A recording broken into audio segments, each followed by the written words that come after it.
Kita ke informasi selanjutnya, pemirsa. Anggota TNI Angkatan Udara dan petugas bandara terlibat keributan dengan pengemudi taksi online di Bandara Internasional Sultan Hasanuddin Makassar, Sulawesi Selatan. Petugas bandara melakukan penganiayaan hingga pengemudi taksi online berteriak dan mengundang perhatian.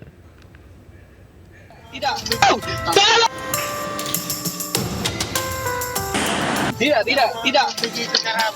Pak, kekerasan ini, Pak. Dari kamera dashboard, pengemudi taksi online dengan anggota TNI AU dan petugas bandar terlibat keributan di area parkir Bandara Sultan Hasanuddin Makassar, Sulawesi Selatan. Sambil memegang ponsel, korban mencoba berdebat saat diminta turun dari taksi online. Namun seorang anggota TNI justru menganiaya korban.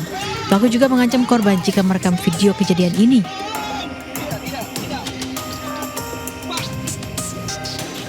Pasca viral di media sosial, pihak Lanut Sultan Hasanuddin TNI AU Koopsau II mempertemukan 3 prajurit TNI dan pengemudi taksi online. Prajurit TNI tersebut Peltu Udin Patoba Serma Mustakin dan Pratu Zakwan, petugas BKO dari TNI AU, sepakat berdamai dengan Agus Lip, pengemudi taksi online. Kesalahpahaman antara saya dengan beberapa anggota TNI Angkatan Udara, di mana video kejadian tersebut sempat viral pada hari ini, Sabtu 29 Juni 2024 pukul 17.00 WITA. Permasalahannya tersebut telah diselesaikan secara kekeluargaan tanpa paksaan dari pihak manapun. Saya mohon maaf atas kesalahpahaman dan viralnya video kejadian tersebut. Masalah ini telah diselesaikan secara kekeluargaan dan kami sepakat berdamai. Pemicu keributan berawal saat korban menerobos palang pintu loket tol gate keluar bandara hingga rusak. Korban diduga berhenti di lokasi yang bukan tempat parkir, berujung pada keributan dengan pelaku. Dari Makassar, Sulawesi Selatan, Wahyu Ruslan, iNews melaporkan.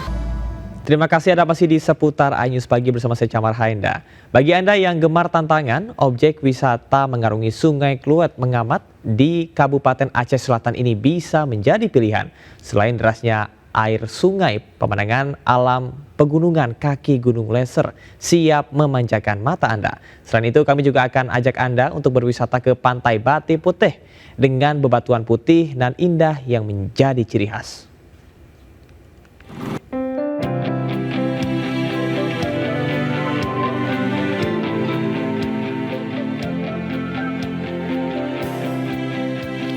Inilah Sungai Kluwet Mengamat yang berada di Kecamatan Kluwet Tengah, Kabupaten Aceh Selatan.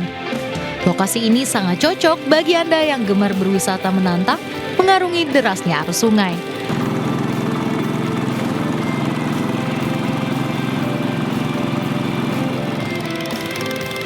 Menaiki perahu stempel cukup memacu adrenalin. Namun tenang saja karena nahkoda di sini sudah berpengalaman mengarungi derasnya air sungai. Pemandangan alamnya yang luar biasa akan kita dapati saat menjajal sungai yang diapit oleh pegunungan kaki Gunung Leser. Sejuknya udara khas pegunungan membuat Anda merasakan ketenangan dan kenyamanan. Derasnya arus sungai menjadi daya tarik tersendiri bagi pengunjung, apalagi di sisi kiri dan kanan dihiasi pegunungan yang masih terjaga keasliannya. Selain itu, di sini juga pengunjung bisa camping, trekking, memancing hingga arung jeram. Ini pertama kali kami bareng ke sini. Kemudian juga tadi kami udah naik stempel ya, speedboat. Nama lokal masyarakat di sini stempel. Terus juga sensasinya memacu adrenalin banget. Nah, buat temen-temen nih yang mau rekreasi, apalagi yang backpacker, petualang-petualang, harus banget nih ke sini. Apalagi kita bisa mancing, kemudian juga bisa stay di sini. Masih di Kabupaten Aceh Selatan, Pantai Bate Putih atau Pantai Batu Putih yang terletak di Kecamatan Mekek, Kabupaten Aceh Selatan juga bisa jadi destinasi pilihan untuk berlibur.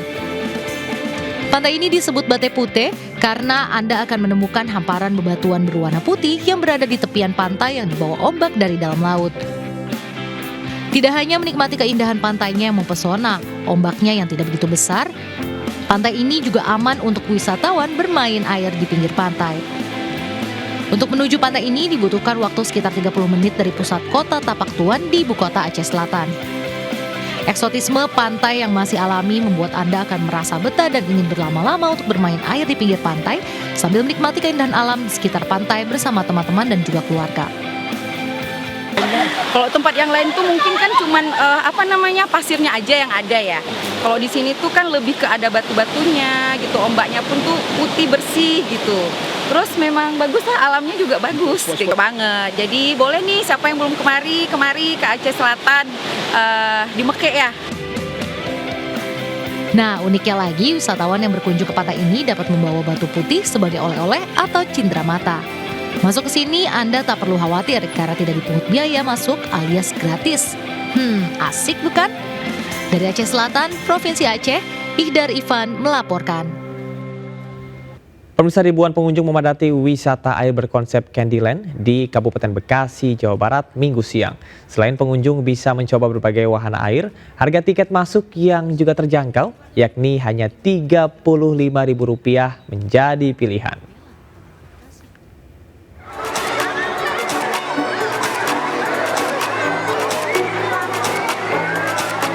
Sekitar 4.500 pengunjung ini memadati kawasan wisata air Harumabay di Kecamatan Babelan, Kabupaten Bekasi, Jawa Barat, Minggu sore. Ya, di momen libur panjang sekolah, para pengunjung se-Jabodetabek memanfaatkan waktu liburan dengan berbagai wahana di tempat ini. Meski baru buka sejak 5 bulan lalu, tempat wisata air seluas 1,5 hektar ini diserbu para pengunjung.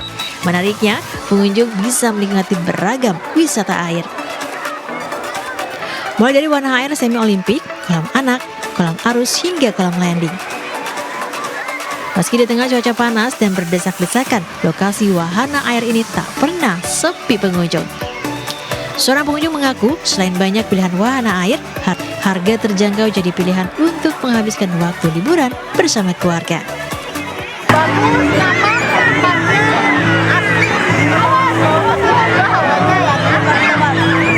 Untuk tiketnya sendiri berapa Ibu? 4.000 sampai 4.500 untuk saat ini ya.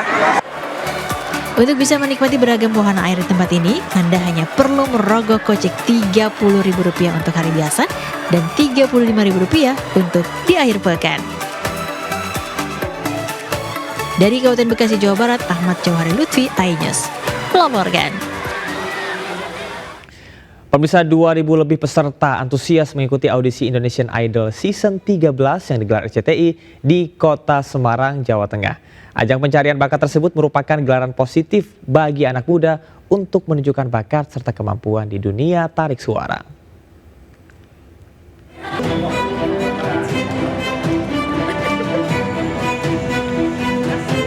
Audisi Indonesian Idol Season 13 di Kota Semarang diikuti ribuan peserta. Bertempat di gedung Taman Budaya Raden Saleh, Semarang ini, kaum muda tunjukkan talentanya di bidang tarik suara. Kota Semarang menjanjikan ya, dari kemarin juga kita udah lihat ada yang bagus, dari hari ini juga kita lihat ada yang bagus, tinggal persaingannya dengan kota-kota lainnya aja. Antusiasme peserta audisi Indonesian Idol Season 13 di Kota Semarang cukup tinggi. Bakat dan kemampuan bernyanyi ditunjukkan para peserta untuk lolos audisi dalam ajang pencarian bakat bergengsi ini.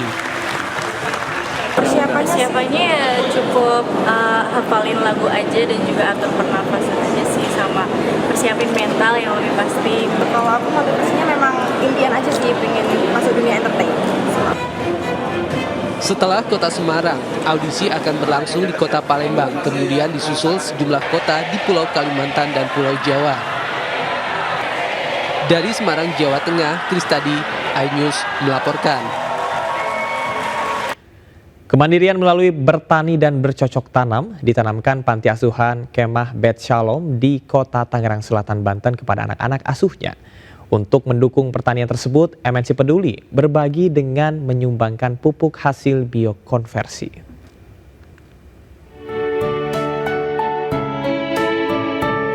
Beginilah keseharian anak-anak Panti Asuhan Kemah Bet Shalom di Kota Tangerang Selatan, Banten. Di hari libur, anak-anak ini mengisi kegiatan dengan bercocok tanam. Berbagai macam tanaman ditanam di bagian belakang panti, seperti ubi, terong hijau, singkong, dan anggur. Setiap tanaman juga dirawat dan diberi pupuk Kasgot, hasil biokonversi sampah organik dari perkantoran MNC Center. 330 kg pupuk Kasgot ini merupakan bantuan MNC Peduli untuk mendukung kegiatan anak-anak asuh mendapat tambahan wawasan dan pengalaman dalam pertanian. Terus kalau kita hari libur kayak libur panjang, libur sekolah, libur lebaran gitu, kita berkebun kerja bakti, kita bantu-bantu rapiin kebun-kebun sama karyawan. Ya, sangat terima kasih, tentunya sangat bermanfaat untuk kami dan menjadi berkat buat opa-opa anak-anak, karena pertanian kami ini kan hasilnya untuk operasional hari-hari. Pupuk Kasgot diolah melalui metode Maggot Black Soldier Flies dan memiliki kandungan protein yang tinggi sehingga dapat berguna dan mempercepat perkembangan pertumbuhan tanaman. Dari Tangerang Selatan, Banten, Nunung Purnomo, iNews melaporkan. Berawal dari melihat banyaknya limbah denim di lingkungannya, seorang pemuda di Kabupaten Blitar bergerak untuk menyulap menjadi pakaian, topi, dan juga tas. Dengan berbahan kain bekas celana jeans, karyanya mampu mendatangkan omset jutaan rupiah dalam setiap bulannya.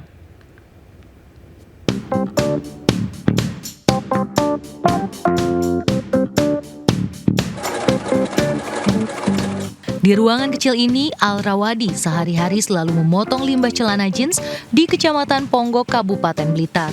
Satu persatu kain tersebut dipotong untuk dijadikan berbagai barang kerajinan seperti tas, topi, hingga pakaian modern.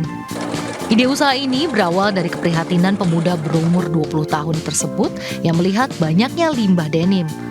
Dari situlah muncul rasa kepedulian untuk mengubah limbah menjadi barang yang bermanfaat. Dengan berbekal kemampuan menjahit, Arawadi kemudian mengkreasikan kain celana jeans menjadi pakaian yang memiliki nilai jual tinggi. Dalam produksinya, pemuda itu selalu menekankan faktor keindahan bentuk yang modern agar semakin diminati oleh kaum muda. Desain produk yang dihasilkan dari kain bekas tersebut justru memiliki keunikan tersendiri. Produk yang dibuatnya ini telah terjual di berbagai daerah kota Blitar, Surabaya, hingga Jogja. Pendapatan jutaan rupiah pun mampu dikantongi Arawadi setiap bulannya. Selain karena keterbatasan modal, itu pengen mengurangi limbah fabric yang ada di lingkungan aja sih, daripada cuma dibakar, kalau nggak itu jadi keset, ya lebih baik dimanfaatkan dulu. Kalau satu baju kemungkinan sekitar 1-3 hari. Dalam produksinya, Rawadi memerlukan waktu 3 hari untuk membuat satu busana. Ia menjualnya mulai dari harga Rp50.000 hingga Rp300.000 tergantung bentuk dan kerumitannya. Dari Blitar, Jawa Timur, Robi Ridwan melaporkan. RPA Partai Perindo beraudiensi dengan Kementerian Ketenagakerjaan terkait kasus Nursiah, karyawan yang tidak dipenuhi hak-haknya oleh perusahaan eksportir ikan di Jakarta Utara. Audiensi untuk meminta Kemenaker memfasilitasi kasus tersebut agar hak Nursiah terpenuhi.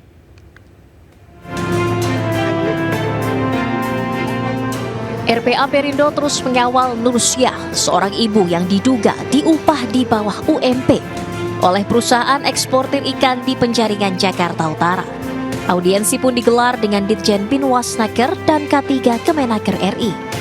Audiensi ini memaparkan kasus yang dialami Nursiah dan meminta Kemenaker memfasilitasi kasus ini agar PT SLT membayarkan hak-haknya sebagai karyawan. Kami berkomitmen sampai Nur ini mendapat kepastian hukum dan rasa keadilan. Oleh karena itu, kami mempertanyakan hak-hak Nur yang harus dibayarkan oleh perusahaan. Dan terkait dengan pelanggaran itu, lamanya penanganannya, inilah kita harapkan perusahaan segera merealisasikan dan Kemenaker memfasilitasi secepatnya. Pendampingan yang dilakukan RPA Perindo untuk memenuhi rasa keadilan dan kepastian hukum terhadap Nursiah. Dari Jakarta, Nisa Sahib, Indra Purnama, iNews melaporkan. Pemirsa, Pos Indonesia meraih penghargaan Indonesia Digital Popular Brand Awards atau IDPBA 2024. Penghargaan ini sebagai apresiasi kesuksesan Pos Indonesia bertransformasi dalam produk jasa pengiriman dan uang non-bank.